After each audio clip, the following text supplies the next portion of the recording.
Nós lemos Gênesis 11, de 1 a 9. Gênesis 11, de 1 a 9 é o relato da Torre de Babel. E eu te disse que o nosso tema é o que nos separa. E o que nós vemos aqui na Torre de Babel é um afastamento dos homens de Deus e um afastamento dos homens uns dos outros. Por quê? Por causa daquilo que nos separa. E o que nos separa? O que nos separa é o pecado. O que causa a separação entre Deus e os homens? O pecado. O que nos separa de Deus, como diz os nossos símbolos de fé? O que nos separa de Deus é o pecado. A gente aprende isso no breve catecismo de Westminster. Que o que nos separa de Deus é o pecado. Então, meus queridos, nós precisamos entender que o pecado não só nos separa de Deus, mas causa divisão entre todos nós. A gente olha para os nossos relacionamentos, para o nosso convívio, para todas essas coisas, enfim, nós vemos que o que mais nos separa do Senhor é o pecado. E por que que isso está expresso nesse texto? Por que eu escolhi este texto para falar sobre isso? Porque, vamos dar uma olhada no texto? O texto diz assim, que em toda a terra todo mundo tinha a mesma linguagem. E esse texto nos explica as línguas, a divisão de línguas e as raízes linguísticas. Hoje, os linguistas são unânimes em dizer que todas as línguas têm uma origem única. Todas elas têm uma língua máter, uma língua mãe. E as primeiras línguas mais primitivas surgem aqui, então, nesse momento. Antes, todos falavam uma mesma língua. Então, os povos se ajuntaram, muitos povos se ajuntaram na terra de Siná. Onde é a terra de Siná? A terra de Siná é exatamente a Mesopotâmia, aquela região ali entre o Tigre e o Eufrates. Na verdade, é a região onde a própria ciência admite que a civilização começou. A ciência só está admitindo o que a Bíblia já nos diz mesmo, que as civilizações começam ali.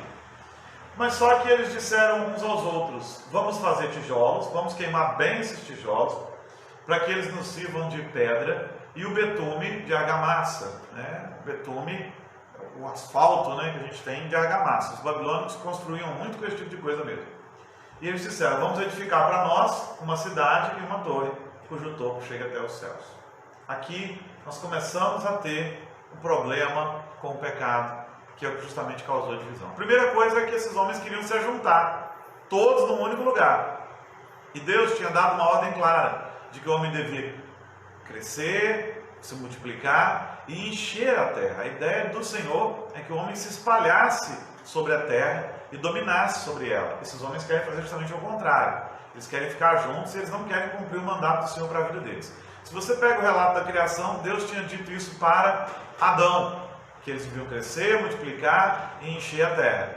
Quando acontece o dilúvio, que só sobra Noé, seus 3 filhos, sua esposa e suas 3 noras, quando eles saem da arca, o mandado é o mesmo, que o homem devia crescer, se multiplicar e se espalhar sobre a terra. O homem, contrariando a vontade de Deus, está tentando se ajuntar. Eles querem ficar juntos, contrariando o mandado de Deus. E pecado não é isso? Quando você contraria a vontade de Deus e a ordem de Deus para a sua vida, isso é pecado. E isso vai nos separando. Bom, mas tem algo mais aqui. É interessante que eles resolvem fazer uma torre. O nome dessas torres, nesse tempo, e os babilônicos tinham muitas torres assim, construíram muitas torres assim, elas se chamavam ziggurats. Elas eram em formato piramidal. Todo mundo está acostumado a pensar que os egípcios começaram com as pirâmides, mas não foi. Os babilônicos, antes deles, ali os caldeus, já tinham isso. No tempo de Abraão, já era comum que existissem pirâmides. Elas eram pirâmides construídas em degraus, elas tinham níveis. Eles chegaram a construir pirâmides que tinham 90 metros de largura e 90 metros de altura, nesse mesmo sistema de níveis, de degraus. Então, é exatamente isso que eles estão fazendo, os ziggurats. E a ideia aqui é construir algo que nunca antes foi construído. Você pode pensar, por exemplo, que eles queriam construir alguma coisa que os levasse até os céus. Ou então, construir uma coisa que tivesse o céu no topo. De qualquer modo, a ideia deles era alcançar o céu ou construir o céu por vontade própria. Quando nós olhamos para as Escrituras, nós vemos que alcançar o céu por vontade própria é impossível.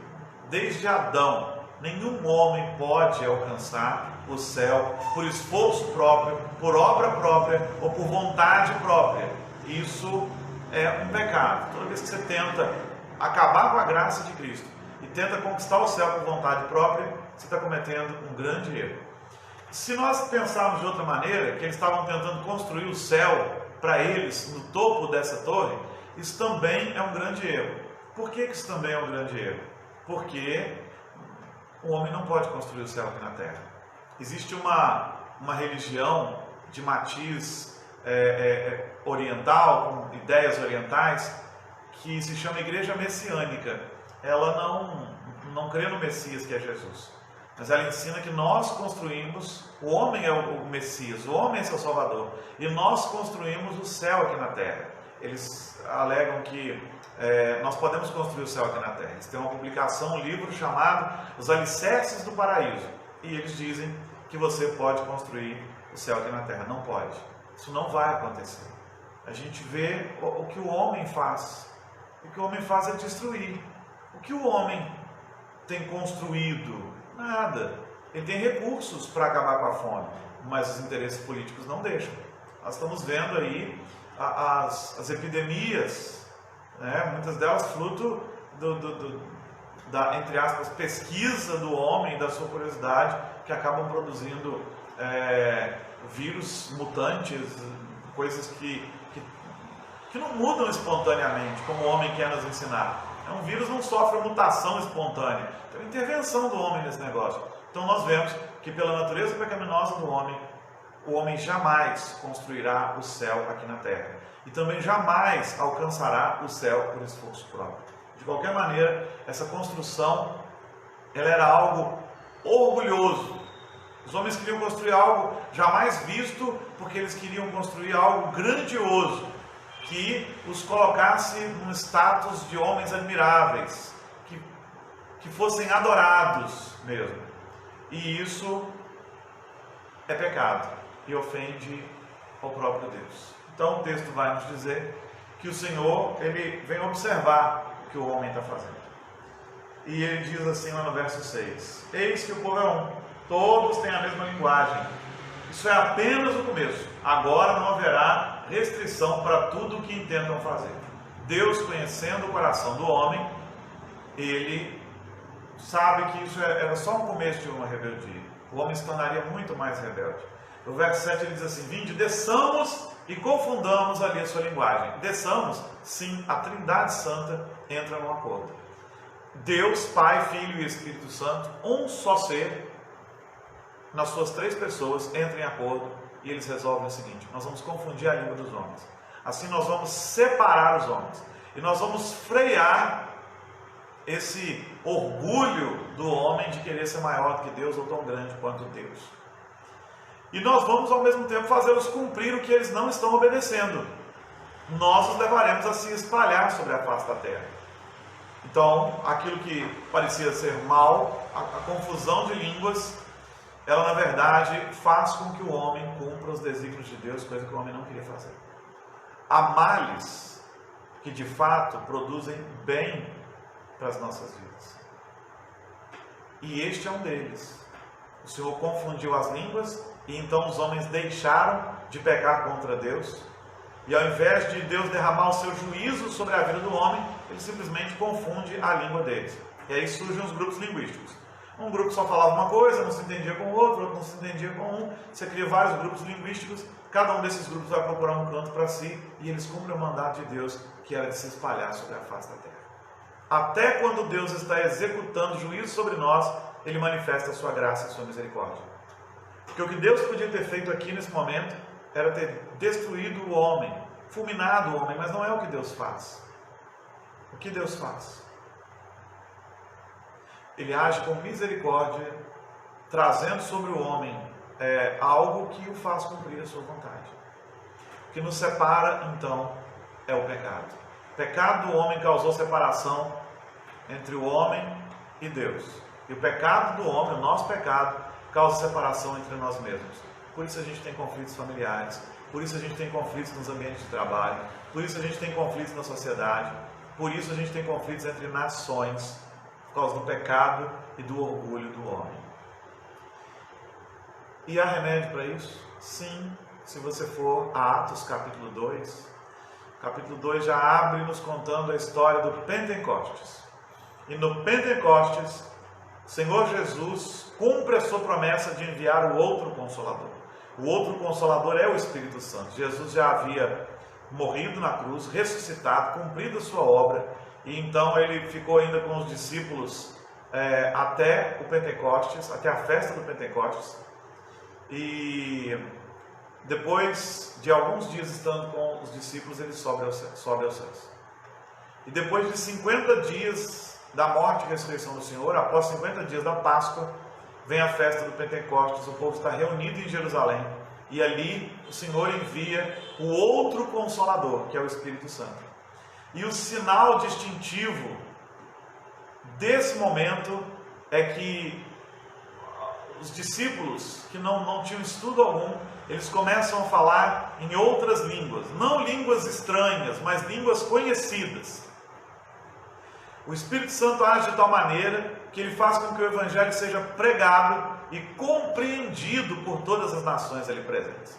Imagine o seguinte, um pescador que está pregando o Evangelho, o apóstolo Pedro, por exemplo, e está ali um japonês, não era o caso naqueles dias, mas vamos trazer para os nossos dias de hoje. E de repente, o apóstolo Pedro começa a pregar para o japonês, e movido pelo Santo Espírito, ele fala uma língua que ele nunca tinha aprendido antes. E então o japonês começa a entender o que está sendo dito, porque ele está ouvindo na língua dele. Foi isso que aconteceu ali. Nada de uma língua ininteligível que ninguém conhece. Não. De repente, o pescador, o lavrador, o homem iletrado começam a pregar o Evangelho e começam a falar numa língua que eles nunca tinham estudado previamente. E então, o inglês, o japonês, o coreano, o espanhol, eles todos começam a ouvir na sua língua e alguém começa a falar na sua língua. O Pentecostes é o avesso de Babel. Se Babel trouxe a separação, o Pentecostes traz a união, traz a visão missionária. E agora a união acontece outra vez, pelos vínculos do Espírito Santo em Jesus. O único que é capaz de rejuntar o que se quebrou, de reunir o que estava espalhado, é Jesus. O nosso pecado nos separa das pessoas que amamos, das pessoas com as quais convivemos. O nosso pecado muitas vezes nos distancia dos nossos colegas de trabalho, por causa do orgulho, por causa de tantas coisas. O nosso pecado nos distancia das pessoas. O nosso pecado distancia homens, povos, tribos, línguas, distancia nações. E como nós vemos isso ao longo de toda a história? Guerras, mortes, destruição, culpas, tentativa de dominação sobre o outro. O pecado nos afasta, mas Cristo nos une. Ele é quem traz sobre nós os vínculos da paz, o vínculo do Espírito Santo. E este maravilhoso Espírito Santo nos reúne outra vez. Possamos clamar por Ele. Nesses dias em que estamos separados, e estamos separados por quê? Por causa do pecado. Porque toda a doença é fruto do pecado original do homem, do nosso pecado. Especula-se que esse vírus seja, na verdade, uma arma biológica, e se for, também é por causa do pecado. O pecado do homem quer dominar sobre o outro homem. Não importa de qual maneira, se por armas ou por que outra razão. O fato é que o homem, por causa do pecado, vai se distanciando. Nós estamos separados, socialmente falando, por quê? Por causa do pecado. Lamentavelmente, por causa do pecado. Então, que Deus tenha misericórdia de nós, que possamos clamar ao Senhor Jesus. Ontem nós tivemos uma reunião de conselho tão boa, em que nós oramos mais do que decidimos quaisquer outras coisas. E é o que precisamos fazer.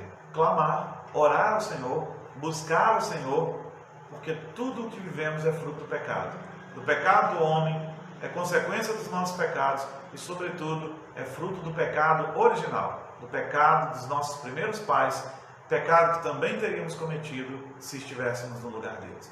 Então, que o Senhor tenha misericórdia de nós e que em Jesus possamos ser reunidos, possamos viver em comunhão outra vez, e que essa nossa comunhão da Igreja de Cristo Jesus possa se espalhar e se estender àqueles que ainda não conhecem Jesus, que eles vejam isso em nós e que desejem essa unidade, essa união, que desejem ser reunidos ao Pai, porque todo homem está separado do Pai se não tem a Cristo Jesus, e reunidos uns aos outros. Que essa palavra nos inunde o coração. Eu vou pedir a Jeane para nos dirigir a Deus em oração, agradecendo.